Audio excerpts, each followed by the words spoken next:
Hi hello నమస్తే welcome to BRK news. నేను దేవిక. ఇప్పుడు మనతో పాటు అవుతున్నారు K Madhavi, motivational speaker and family counsellor. Madam అయితే మనతో పాటు ఉన్నారు. ఇప్పుడు మేడంని అడిగి మనకున్న డౌట్స్ అన్ని క్లియర్ చేసుకుందాం. నమస్తే మ్యామ్. నమస్తే మ్యామ్, ఈ జనరేషన్లో 18 to 23 years ఉన్నవాళ్ళు లవ్లో ఫెయిల్ అయ్యి ఎక్కువ డిప్రెషన్స్లోకి వెళ్ళిపోవడం అనేది జరుగుతుంది. అసలు ఎందుకు అంటారు మ్యామ్? అసలు దానికి గల కారణాలు ఏంటి? అసలు ఆ ఏజ్లోనే. మీ ఏజ్ ఎంత మ్యామ్? మీరు పడ్డారు ఎప్పుడన్నా లవ్లో? ఇప్పటి వరకు అయితే లేదు కదా. ఓకే, ఎందుకు పడలేదు చెప్పండి ఒకసారి. What may be the reason? ఎందుకు అంటే కరెక్ట్ అట్లాంటిది ఏం అనిపించలేదు నాకు. లైక్ ఆ పర్సన్ నాకు కరెక్ట్ అని ఇప్పటివరకు అట్లా అనిపించలేదు కదా. సో నేను చెప్పనా, దేనికో మీ ఫ్యామిలీలో మీరు చాలా హ్యాపీగా ఉంటారేమో. ఎస్, మీ పేరెంట్స్ మీరు చాలా హ్యాపీగా ఉండొచ్చు. మీ మమ్మీ డాడీ మిమ్మల్ని చాలా బాగా చూసుకుంటున్నారేమో. మీ ఇంట్లో మీ నాన్నమ్మ తాతగారు ఏదైనా ప్రాబ్లం వచ్చినా కూడా మిమ్మల్ని కూర్చోపెట్టి అరే ఇది ఇలా జరిగింది, ఏం చేస్తే బాగుంటుంది అని మీ ఫ్యామిలీలో మీరు అందరు చర్చించుకుంటారేమో అని అనిపిస్తుంది నాకు. అవునా? This is the reason madam. The main reason ఏం జరుగుతుందంటే ఫ్యామిలీలో ప్రాబ్లం. అంటే మనకి ఏమవుతుందంటే adolescent age, that is at the age of మన 9th and 10th క్లాస్లోకి వచ్చాక మళ్ళీ హార్మోనల్ చేంజెస్ బాడీలో అయిపోతూ ఉంటాయి. అప్పుడు ఏమవుతుందంటే న్యాచురలీ మీరు ఆలోచించిన ఆ టైంలో ఎక్కువగా అంటే అబ్బాయిలకి అమ్మాయిలతో మాట్లాడాలనిపిస్తుంది, అమ్మాయిలకి అబ్బాయిలతో మాట్లాడాలనిపిస్తుంది. అప్పుడు కొంచెం రెడీ అవ్వడానికి, కొంచెం చక్కగా కనపడడానికి, స్కూల్లో మంచిగా నీట్గా తయారవ్వాలని ఒక రకమైన స్టార్ట్ అయిపోతాయి. తప్పు కాదు అది, because it's a science. Naturally మనకి అట్రాక్షన్ స్టార్ట్ అయిపోతాయి ఆ టైంలో. అయినప్పుడు ఆ టైంలో పేరెంట్స్ చాలా ఇంపార్టెంట్ రోల్ ప్లే చేయాలి. అంటే తండ్రి కూతురుతో చాలా క్లోజ్గా మూవ్ అవ్వాలి. అంటే తండ్రి ఎక్కడికైనా వెళ్తున్నప్పుడు కూతురు ఏదైనా వెళ్తుంటే అరే ఎక్కడికి వెళ్తున్నారా, నేను కూడా రానే నీతో, అది 10 ఇద్దరం కలిసి మాట్లాడుకుంటూ వెళ్దాం. చాలా క్లోజ్గా మంచిగా మాట్లాడుకుంటూ క్లాస్లో ఏం జరిగింది, వాళ్ళ స్కూల్లో ఏం జరిగింది, వాళ్ళు ఏమేం చేసావు, నీకు ఏదైనా హెల్ప్ కావాలా, ఇవన్నీ తర్వాత ఎప్పుడు నా కూర్చుంటే దగ్గర కూర్చోపెట్టుకోవటము, చక్కగా ప్రేమగా చూసుకోవటం అన్నీ చేయాలి. కానీ తండ్రులు ఏం చేస్తున్నారు ఈ మధ్య అంటే చూసే వరకు ఈ జనరేషన్లో ఏమవుతుందంటే మన ముందు నుంచే, ఇప్పుడే కాదు, ఒక అమ్మాయి కొంచెం పెద్ద మనిషి అయిపోయిందో, మెచ్యూర్ అయిపోయిన వెంటనే, అంటే ముందు కూడా అసలు ఆడపిల్లలంటే కొంచెం తండ్రులు తక్కువగానే ఉండేవాళ్ళు ఒకప్పుడు. అంటే ఆడపిల్లంటే బాగున్నా అంతే, కానీ మీద ఎక్కేసి ముద్దులు ఎట్టుకోవటాలు అవన్నీ తండ్రి చాలా తక్కువ చేసేవాడు. But I'm so happy I had that thing. My father use to take care of me very much. అంటే నాకు మ్యారేజ్ అయ్యేంత వరకు కూడా మా ఫాదర్ వాజ్ వెరీ లైక్ ఇంకా ఫ్రెండ్ లాగే ఉండేవాళ్ళం. కాబట్టి ఆ టైంలో నాకు అనిపించింది, అదే చెప్పి అందుకని అడిగాను నేను ఎందుకు. సో మనకు కూడా అనిపించింది, ఎందుకంటే మన ఫాదర్ మదర్ మనతో క్లోజ్ అయినప్పుడు we never think of any other extra person in our life. Because మనకి ఏదైనా ప్రాబ్లం వస్తే ఆ మమ్మీ ఉంది, నాకు ఇది ఒక సొల్యూషన్ తెప్పిస్తుంది. డాడీ ఉన్నారు, నాకు ఏదో కోపం వస్తే వాళ్ళు ఇలా జరిగిందని గట్టిగా చెప్పేస్తే డాడీ ఉన్నారు నాకు వినటానికి. కానీ ఇప్పుడు పిల్లలకి ఏమవుతుందంటే ఇంటికి వచ్చాక పేరెంట్స్ చాలా బిజీ అయిపోయారు. ఈ బిజీ అయిపోవడంలో నీకు ఏదైనా ప్రాబ్లమ్ వచ్చి చెప్తానికి, అబ్బా నువ్వు ఎప్పుడు ప్రాబ్లమ్స్ చెప్తావు, ఇంటికి వచ్చావంటే ప్రాబ్లమ్స్ చెప్తావు, నాకు అస్సలే ఆఫీస్ టెన్షన్ ఎక్కువైంది, నువ్వు కాసేపు అక్కడ కూర్చో, కాసేపు మాట్లాడదాం అంటారు. ఇప్పుడు ఏమైంది, ఈ కాసేపు ప్రొకాస్టినేషన్ చేసే వరకు, లేకపోతే మిమ్మల్ని సరిగ్గా పట్టించుకోకపోవడంలో ఇప్పుడు మీకు స్టార్ట్ అవుతుంది. You will think of some other person, ఎవరుంటే బాగుంటుంది, ఈలోగా ఎవరో వస్తాడు మనకి లైఫ్లో. ఇంకా వాడు వచ్చే దగ్గర నుంచి చెప్పాను, ఏంటి వాళ్ళు ఇంత అందంగా ఉన్నావు, ఇంత బాగున్నాయి ఏంటి వాళ్ళ, ఒక మాట వేస్తాడు, అయిపోయాయి. ఇదే కదా మనకు కావాలి. మనం ఎవడన్నా ఎమోషనల్గా కనెక్ట్ అయ్యే మనిషే కావాలి. ఒక అమ్మాయి వస్తున్నావు, నువ్వు హీరోలాగా ఉన్నావురా, వాళ్ళు ఎవరు అంటారు నువ్వు బాగాలేదు, ఎందుకు బాగాలేదు, నా కళ్ళతో చూడు నువ్వు ఎలా ఉంటావు అసలు అంటారు. అయిపోయి సినిమా డైలాగులు స్టార్ట్ అవుతాయి ఇద్దరిలో ప్రేమ. అంటే డైలాగ్స్ అనే కాదు, న్యాచురల్లీ వాళ్ళ ఫీలింగ్ ఉండొచ్చు. బికాస్ ఇక్కడ ఏమవుతుందంటే, ఇక్కడ ఒక అమ్మాయి ఒక అబ్బాయి మాట్లాడే దాంట్లో ఏమవుతుందంటే, ఆ అబ్బాయి ఏం చేస్తాడు, వాడికి పియర్ ప్రెషర్ ఉంటుంది. మరి నీ గర్ల్ ఫ్రెండ్ లేదరా, మాకైతే ఉన్నట్టున్నది నీకు లేదంటే అయిపోయి మరి ఇంకెవరిని ఎత్తుక్కుంటాడు, ఎక్కడో ఒకటి ఉంటుంది చాలు పట్టుకుంటాడు. ఇక్కడ ఈ అమ్మాయి అనుకుంటుంది పాపం, అబ్బా నన్ను ఎంత బాగా ప్రేమగా చూస్తుందని దొరకడు అనుకుంటుంది. కానీ ఈ రిలేషన్షిప్లో అనకూడదు, స్టార్టింగ్ అలా ఉన్నా మధ్యలో కొంచెం స్ట్రాంగ్ అయిపోతారు పాపం, ఇద్దరు ఒకరిని అర్థం చేసుకోవటాలు అని స్టార్ట్ అవుతాయి. ఇక్కడ ప్రాబ్లం ఫ్యామిలీ.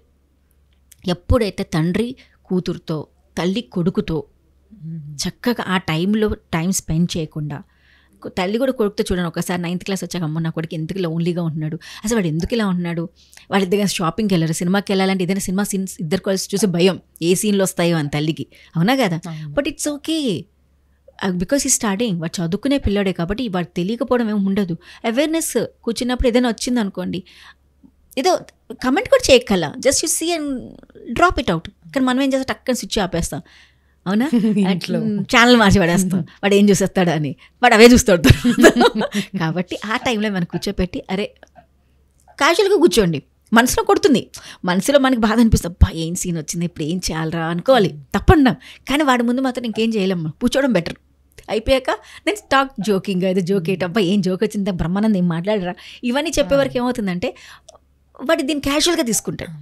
ఇప్పుడు ఏమవుతుంది, అబ్బా మా అమ్మ ఎంత క్లోజ్ మాట్లాడుతుంది, డాడీ ఎంత క్లోజ్గా ఉన్నారు అని ఇంకెవ్వరెక్కడ వాడికి ఇంటికి వచ్చి మనతోనే షేర్ చేసుకుంటాడు అన్ని.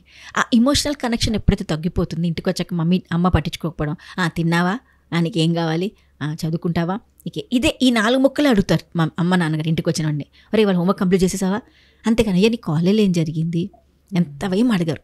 ఇవంతా వాడికి ఎప్పుడైతే ఇతర వ్యక్తి నుంచి స్టార్ట్ అవుతుంది కదా, ఆ ప్రేమలో బాండ్ స్టార్ట్ అవుతుంది. ఇప్పుడు ఇంట్లో లేని ఎమోషన్ బయట దొరుకుతుంది. బట్ ఇక్కడ రిలేషన్షిప్ ఏమవుతుంది, ఎప్పుడైతే ఈ అండర్స్టాండింగ్ రిలేషన్ జరుగుతూ మీరు 18 years చాలా స్ట్రాంగ్ ఫార్మేషన్ అవుతుంది. ఎందుకంటే మన మెచ్యూర్ మైండ్ ఎగ్జాక్ట్ 23-25 yearsలో బాగా మన బ్రెయిన్ మెచ్యూర్ అవుతుంది. ఈలోగా మంది కొంచెం ఇమ్మెచ్యూర్ ఉంటుంది బ్రెయిన్, బికాస్ మనం చాలా ఇమోషనల్గా స్ట్రాంగ్ ఉంటాం. మనకు అప్పుడే ఫ్రస్ట్రేషన్స్ ఎక్కువ ఉంటాయి, చికాకులు ఎక్కువ వస్తాయి, కోపాలు ఎక్కువ వస్తాయి, తర్వాత సూసైడల్ అటెంప్ట్ చేయడం కూడా అదే టైం పీరియడ్ ఆఫ్ ఎక్కువ ఉంటుంది మనకి, ఎందుకంటే మన ఇమోషన్గా చాలా వీక్ ఉంటాం టైంలో.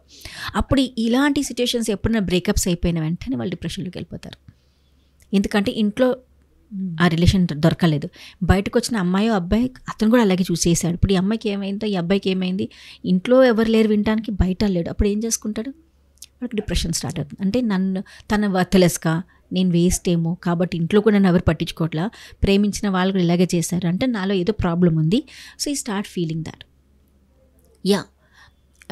ఇంట్లో కూడా ఒక్కొక్కసారి చాలా బాగా పేరెంట్స్ చక్కగా చూసుకున్నా కూడా కొంతమంది ప్రేమల్లో పడతారు, తప్పు కాదు దాంట్లో, because that is age fact. ఆ టైంలో హీ షుడ్ బి ప్రిపేర్డ్గా ఉండాలి. అంటే న్యాచురలీ ఒక రిలేషన్షిప్ ఇంకా ఒక బాండ్ కాలేదు కాబట్టి రేపన్నాడు ఆ అమ్మాయి అన్న అబ్బాయి కన్నా నాకు నచ్చని క్వాలిటీస్ ఏదైతే ఉంటే బై ఛాన్స్ ఎప్పుడన్నా చెప్పచ్చు, నాకు ఇది నచ్చలేదు కాబట్టి నేను క్విట్ అయ్యే ఛాన్సెస్ ఉన్నాయి నాకు అని చెప్పినప్పుడు he should able to take it. ఎందుకంటే is not in a depth రిలేషన్లోకి వెళ్ళిపోలేదు, కానీ ఇంకో రిలేషన్స్లో అంత బాగా వెళ్ళిపోయారంటే అర్థం చేసుకోవడానికి ప్రయత్నించాలి. Because it is not important, మనకు ఆ రిలేషనే పెళ్ళికి కాలేదు, ఇంకా చాలా మనకి లైఫ్ ఉంది, మెయిన్ నా గోల్ ఉంది, నా జీవితంలో ఏదైతే నేను వచ్చాను ఇప్పటి వరకు అది వదులుకొని ఇక్కడ పడితే నా గోల్ పోయినట్టే కదా. Why you are here? ఇప్పుడు 18 yearsకి వచ్చి నువ్వు ఏం సాధించావని, నువ్వు బయటికి వెళ్తే ఏం సాధిస్తావు, నువ్వు రేపటి అమ్మాయిని పోషించాలని డబ్బులు ఉండాలి కదా. ఇప్పుడు అమ్మాయిని పోషించాలని అబ్బాయి ఏదో ఒకటి, ఇద్దరికి మంచిగా ఇంత చదువుకున్నారు, ఉద్యోగాలు చేస్తున్నారు, చెయ్యాలి, కాళ్ళ మీద నిలబడాలి, పెళ్లి గురించి ఆలోచించాలి. ఇదేమీ లేకుండా ఒక అమ్మాయి వెనకాల అబ్బాయిల వెనకాల పడి ప్రేమలో బాధపడ్డామని వదులుకుంటే అంటే నిన్నేళ్ళ నుంచి పెంచిన పేరెంట్స్, ఇన్నేళ్ళ నుంచి నువ్వు చదివిన చదువు, ఎన్ని సాక్రిఫైస్ చేస్తుంటావు మీరు ఆ పర్టికులర్ స్టేజ్కి రావడానికి. ఆలోచించండి, ఎంతో సాక్రిఫైసెస్ జరిగాయి లేదా, ఎన్ని నిద్రలేని రాత్రులు ఏంటో చదువుకోవడానికి పెట్టే కష్టము, అమ్మ నాన్న తిట్లు, స్కూల్లో వాళ్ళందరి తిట్లు, టీచర్స్ అనే మాటలు, ఇంత భరించి నువ్వు ఏజ్కి వచ్చావే. ఇప్పుడు ఒక అమ్మాయి ఒక అబ్బాయి ప్రేమ నీకు కుదరలేదంటే మోసపోయావో ఏదో జరిగిందన్న మాత్రాన నువ్వు డిప్రెషన్లోకి వెళ్తావా? అంటే ఇంతవరకు నువ్వు చేసిన నీ లైఫ్ నువ్వు వాల్యూ లేకుండా చేసుకుంటున్నావా? ఆ అమ్మాయి నీ లైఫా? ఆ అబ్బాయి అంత వాల్యూ ఉన్నాడా నీకు? ఇంతవరకు నువ్వు పడ్డ కష్టం ఏమైంది? మళ్ళీ ఉన్న నీకు పరిచయమైన ఒక 3 ఏళ్ళు 4 ఏళ్ళు ఎంత ఎఫెక్ట్ నీకు చూపించింది, మళ్ళీ ఈ 18 ఏళ్ళ ఎఫెక్ట్ నీకు ఏమైంది? మళ్ళీ ఒక్కసారి మనం అది ఆలోచిస్తే గ్యారంటీ వాడికి అది అమ్మాయి కన్నా అబ్బాయి కన్నా అవేర్నెస్ వస్తుందండి. బట్ ఇప్పుడున్న అమ్మాయిలకి అది అబ్బాయిలకి లేకపోవడం వల్ల మీరు అన్న మాట జరుగుతుంది డిప్రెషన్ అని. Very easy word.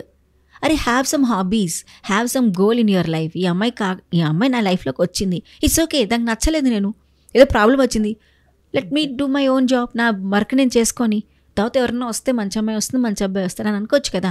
అతనే జీవితం కాదు కదా, న్యాచురల్లీ ఒక్కొక్కసారి అనిపిస్తారు. But the main phase is ఈ 18 and 23 age is very crucial period.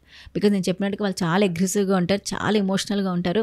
మీరు అప్పుడే కూడా మీరు కూడా అదే ఏజ్ ఉంటే ఆ క్రాస్ అయితే ఉండని చెప్తే కోపం తొందరగా వస్తుంది మీకు, అవునా కదా. మీ మమ్మీ నాన్నగారు ఏదన్నా బట్ నాకు తెలియదు అంటారా, ఇంత పెద్దదాన్ని అయిపోయి నాకు తెలియదు అన్నట్టుగా మాట్లాడేస్తూ ఉంటాం. ఎందుకు వస్తుందంటే ఆ ఏజ్ అలాంటిది. ఆ టైంలో పేరెంట్స్ చాలా అర్థం చేసుకోవాలి. ఏదైనా అరిచినా కూడా అవును కరెక్టేరా, నువ్వే కరెక్ట్, బట్ ఇది చేస్తే ఇంకా బాగుండేదేమో అనిపించింది అని చెప్పాను, అంతే తప్ప ఏం కాదండి. పేరెంట్స్ మాట్లాడితే బాగుంటుంది, కానీ పేరెంట్స్ ఏం చేస్తారు, అంతేరా నీ మొండిదానివే, ఇలా నీతో అసలు మాట్లాడడం వేస్తేనే పేరెంట్స్ వెళ్ళిపోతారు. ఇప్పుడు వాళ్ళకి ఏమవుతున్నారు పిల్లలు, ఇటు వీళ్ళు లేరు వాళ్ళు లేరు, న్యాచురల్లీ వాళ్ళు కోపం డిప్రెషన్లోకి వెళ్తారు. సో ఎవరైనా చేయనండి, parents should be there as a building blocks, friends should be there. అలాంటి సమయంలో ఫ్రెండ్స్ గ్యాదర్ చేసుకొని ఫ్రెండ్స్తో మాట్లాడండి. వాళ్ళు ఒక సొల్యూషన్ ఇస్తారు. 10 మంది ఉన్నారు, ముగ్గురన్నా మంచి సొల్యూషన్ ఇస్తారు కదా మీకు. బట్ మనం ఏం చేస్తాం, మనం ఎవరికి షేర్ చేసుకోం, మన ఇంట్లో మనమే బాధపడిపోతుంటాం. Because I have seen so many cases. ఇంట్లో ఫ్యామిలీలో ప్రాబ్లమ్స్ వచ్చి బయట వేరే వాడిని ప్రేమించి వాడిని పెళ్లి చేసుకున్నాక పడ్డ బాధలు కూడా నేను చూశాను. ఎందుకంటే ఇంట్లో వాళ్ళు బాగాలేరు, పెళ్ళి చేసుకుని వాడు ఎవడో చెప్పాను ఇందాక, నువ్వు అందంగా ఉంటావు, అబ్బా నువ్వు సూపరే, నువ్వు అసలు నీ ముందు ఏ హీరోయిన్ పనికిరాదు, ఆ మాటలకి అమ్మాయిలు పడిపోయి, లేకపోతే వాడు బాగా చక్కగా అలా చూస్తూ ఉంటే ఈమెకి ఏదో అట్రాక్షన్ అయ్యి బాగుందని చెప్పి పెళ్లి చేసుకున్నాక తర్వాత వాళ్ళు పడ్డ బాధలు అటు అమ్మకి చెప్పలేరు, వాళ్ళకి చెప్పలేరు, వాళ్ళ ఫ్యామిలీలో అడ్జస్ట్ కాలేక, వాళ్ళ ఫ్యామిలీ కల్చర్ని పాటించలేక, వాళ్ళ ఫుడ్ కల్చర్, ఫ్యామిలీ కల్చర్, వాళ్ళు ఉన్న లివింగ్ కల్చర్ అన్నిటిని భరించలేక కూడా వాళ్ళు అదే జీవితాన్ని ఇంకా తప్పదు అన్న బతికే వాళ్ళు కూడా నేను చూస్తున్నాను. కానీ అది మన ఒక కనువింపు అయితే చాలామందికి ఈ సొసైటీ బాగుపడుతుంది. Because I want the children, అరే ఈ time of period it's for your success. నీ జీవితం గురించి ఆలోచించి, ప్రేమ దోమ నీకేం పెడుతుంది? Nothing it will give you. Anyway going to get married, అప్పుడు ప్రేమించు. 23 years అయ్యాక నీ మంచి జాబ్ వచ్చిందా, ఒక మంచి అమ్మాయిని ప్రేమించుకో, ఓకే, బికాస్ అప్పుడు నీ మైండ్ సెట్ బాగుంటుంది. You're ready to face any challenges in your life.